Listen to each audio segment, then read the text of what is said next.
일부 지자체가 실내 마스크 착용 의무를 자체적으로 해제하겠다고 나선 이후 결국 정부도 실내 마스크 해제 관련 논의를 시작했습니다. 네, 이제는 마스크를 벗을 때가 됐다는 의견과 마스크를 벗으면 코로나19 확진자가 폭증할 수 있는 우려가 동시에 나오고 있는데요. 이와 관련된 이야기 코로나19 브리핑에서 자세히 나눠보겠습니다. 엄중식 가천대 길병원 감염내과 교수 스튜디오에 모셨습니다. 어서 오세요. 네, 안녕하십니까. 네, 안녕하십니까. 자, 며칠 전부터 실내 마스크 해제와 관련한 논란이 이어지더니 결국은 정부가 올해 안에 최종안을 마련하겠다라고 밝혔습니다. 우선 교수님께서는 이 실내 마스크 해제 어떻게 해야 한다고 보십니까? 네, 그 실내 마스크 착용 의무를 해제하는 것과 관련해서는 이 코로나19가 유행하는 과정 중간중간에 계속해서 질병관리청이나 전문가들의 검토가 있었습니다. 네. 갑자기 이 논의가 시작된 것은 아니고요. 그런데 이제 결국은 실내 마스크 착용 의무를 그대로 남겨두고 또 한 가지 그 환자들의 그 격리 기간을 준수하게 하는 두 가지 요소를 최소의 방역 조치로 남겨둔 이유는 결국 이 실내 마스크 착용 의무를 해제했을 때 코로나19의 전체적인 유행이 커질 가능성이 높다라고 보고 있기 때문이거든요. 네. 그런데 지금 그 7차 유행이 진행되는 과정에서 실제로 그 마스크 착용 의무를 해제했을 때 안정적인 관리가 될 수 있느냐라는 질문을 해봤을 때 여전히 그렇지 못한 상황입니다. 그러니까 논의의 시점이 좀 적절하지는 않다라고 보고 예. 그렇지만 논의를 지속적으로 하면서 적절한 시점을 찾고 결정해야 될 필요는 있다고 생각을 합니다. 네. 그래도 뭐 정부와 지자체들이 지금 해제 쪽으로 좀 무게가 실리고 있는 것 같은데요. 대전시와 충남도가 내년 1월 1일부터 그리고 정부가 1월 말이면 아니면 늦어도 3월쯤에는 마스크를 해제하겠다고 밝혔습니다. 교수님이 보시기에는 실내 마스크 의무 해제 시점 언제가 가장 적절하다고 보십니까? 지금 7차 유행 먼저 보면은 예. 그 정점 구간을 지나가는 것 같기는 합니다. 그런데 굉장히 이 감소 속도가 느리고 그 이유는 실제로 우리가 요즘 최근에 그 유행하는 바이러스의 양상을 보니까 기존의 BA.5가 7차 유행을 주도하고 있었는데 네. BA.5는 차츰 줄어들고 있고 BN1이라고 하는 새로운 변이가 조금씩 늘어나고 있습니다. 네. 결국 새로운 변이에 의한 유행이 지속될 가능성이 상당히 높고 그러다 보면은 이번 7차 유행은 적어도 1월 말, 2월 초까지는 유행이 지속될 가능성이 많고 이 이후에 전반적인 유행 양상이 안정될 거라고 생각을 합니다.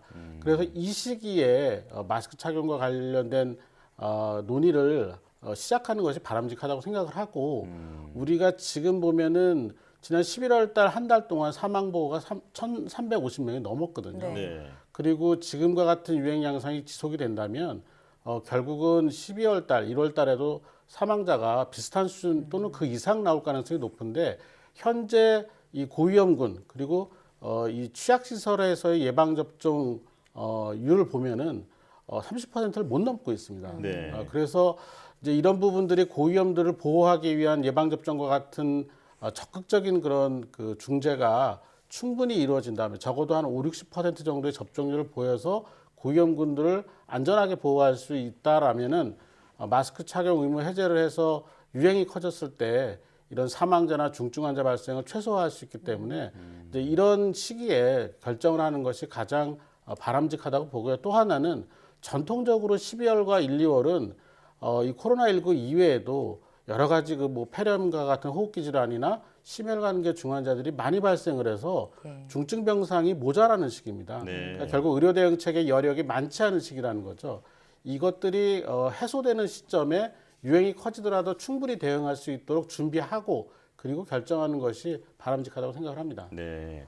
자, 그런데 사실 국민들 사이에서는 그 식당에서 밥 먹을 때 마스크를 벗고 있다가 계산할 때만 마스크를 벗는 게 무슨 소용이냐라는 그런 볼멘 소리도 좀 나오고 있거든요. 지금 현 시점만 봤을 때 이 실내 마스크 의무화가 방역에는 어떤 도움이 되고 있다고 보십니까? 그 실효성 논란과 관련해서도 잘 생각을 해보면 우리가 식당이나 카페 같은 곳에서 뭔가를 취식할 때 마스크 착용을 유지하라고 한 적은 없습니다. 네. 결국은 그 식당, 카페 같은 곳에서 모일 수 있는 사람의 수를 조절해서 방역을 해왔죠. 네. 실제 마스크 착용을 하고는 뭐 아무것도 먹을 수는 없는 거니까요. 그런데 실제로 실내에서 마스크 착용을 했을 때 대량 유행이 발생할 수 있는 곳은 식당, 카페가 아닙니다. 물론 대형 그 음식 식당 같은 데도 가능하지만 결국 종교 시설 또는 대규모 공연장 그리고 이 극장 뭐 이런 밀폐된 공간에서 사람들이 많이 모이는 지역에서도 마스크 착용이 해제된다라고 생각을 하면은 실제로 유행에 끼치는 여파는 상당할 수가 있습니다. 그리고 그런 공간을 이용하는 사람들 중에 고위험군에 해당하는 이 연령층이 많이 모이는 그런 시설 같은 경우 더 위험성이 높아지는 거고 네. 결국 그렇게 유행이 커지면은 이 고위험군 그리고 취약 시설에 있는 분들까지 유행이 전파가 계속 확장이 되고 그러다 보면 어쩔 수 없이 중환자나 사망자가 많이 나오는 부분이기 때문에 네. 이런 준비를 충분히 하고 결정을 해야 된다라는 말씀을 드리겠습니다. 예. 방역 당국이 실내 마스크 의무화 해제를 반대했던 이유 중에 교수님이 말씀하신 부분도 있지만 낮은 백신 접종률도 있거든요.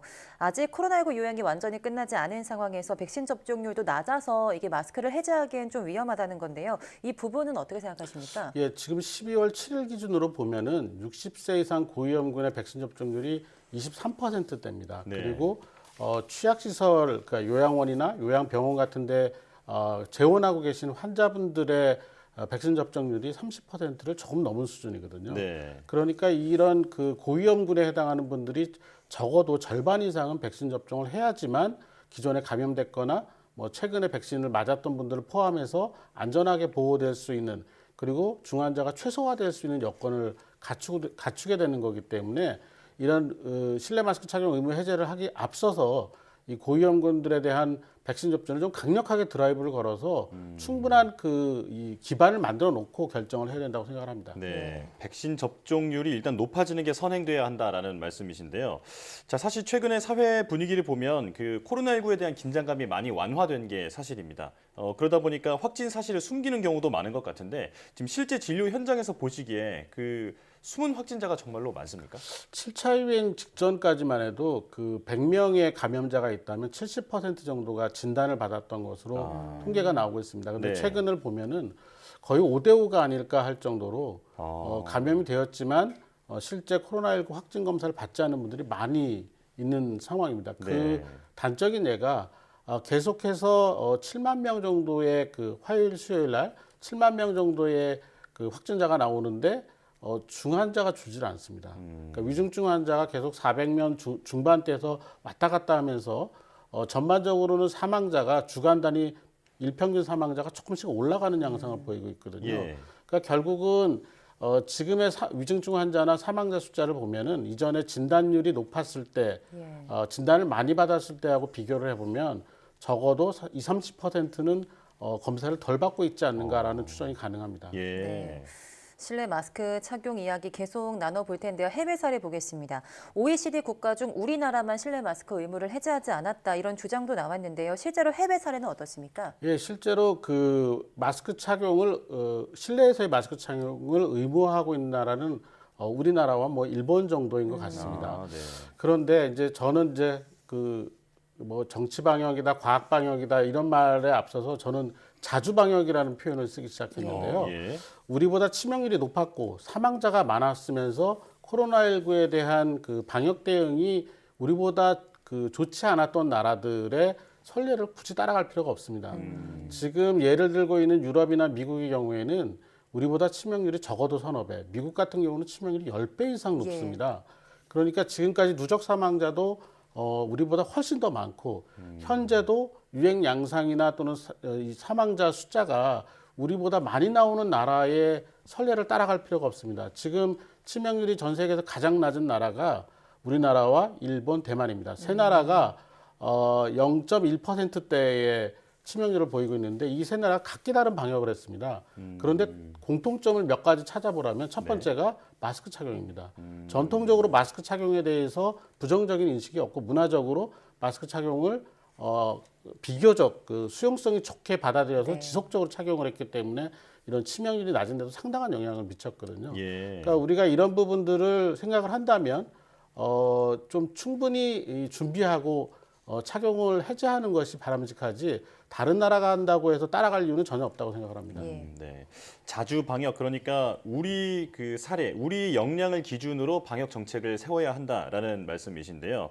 자, 이 정부가 실내 마스크 해제 그리고 뭐 백신 이런 여러 가지 방역 정책에 대해서 앞으로의 로드맵을 발표한다고 합니다. 이 정부의 로드맵에는 어떤 그 내용이 담겨야 한다고 보십니까? 지금 사실은 이 마스크 착용 의무 해제 이외에도 그 감염병 기본 계획이나 또는 이 코로나19 이후에 우리나라의 의료 체계의 변화 뭐 이런 것과 관련된 로드맵 작성을 위해서 질병관리청 보건복지부를 중심으로 해서 많은 전문가들이 의견을 교환하고 있습니다. 네. 그런 과정에서 이제 이 마스크 착용 의무 해제도 논의가 될 것으로 보이고 있는데요. 당장은 다음 주에 아마 그 질병관리청 보건복지부를 중심으로 해서 전문가 토론회가 있습니다. 이 전문가 토론회에서 전반적인 이 질병관리청의 앞으로의 방역 대책 그리고 이 중장기적인 그런 개선 방향 이런 것들이 논의가 되고 여기서도 아마 실내 마스크 착용 의무 해제에 대한 논의가 일부는 있을 거라고 생각을 하고 있습니다. 네. 마스크는 코로나 이전으로 돌아가기 위한 사실상의 마지막 관문이라고 할 수 있을 텐데요. 득실과 변수를 잘 따져서 신중하게 결정해야겠습니다. 자, 코로나19 브리핑 가천대 길병원 감염내과 엄중식 교수와 함께했습니다. 고맙습니다.